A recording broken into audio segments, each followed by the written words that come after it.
सुना है कि बहुत सारे लोग मेरे पीछे पड़ी है, बस अभी মরনে की দেরি है।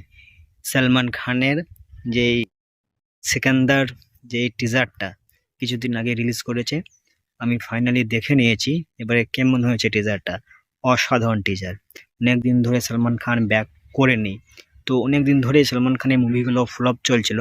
তো ফাইনালি মানে এই মুভিটা আসছে সিকান্দার, এই মুভির টিজারও বেরিয়ে গেছে দুদিন আগেই। এই টিজারটা ড্রপ করেছে ইউটিউবে, আমি আজকে দেখলাম টিজারটা। তো অসাধারণ একটা টিজার, আউটস্ট্যান্ডিং একটা টিজার। সালমান খানের এই মুভিটা আমার মন বলছে শুধু হিট হবে না, ব্লকবাস্টার হবে, সুপার হিট হবে, অল টাইম হিট হবে, বুঝতে পেরেছেন? তো মানে মেন কথা হচ্ছে সালমান খানের টিজারটা অসাধারণ লেগেছে, সালমান খানের লুক অসাধারণ লুক, ঠিক আছে? এবারে দেখার বিষয় একটাই, সালমান খানের এই মুভিটা যেন হিট হয়, বুঝতে পেরেছেন? সালমান খানের লাইন আপে অনেকগুলো মুভি আছে, কিক 2 আছে, টাইগার ভার্সেস পাঠান এটাও আছে। এবারে সিকান্দার রিলিজ করবে, দেখি সিকান্দার কি করে।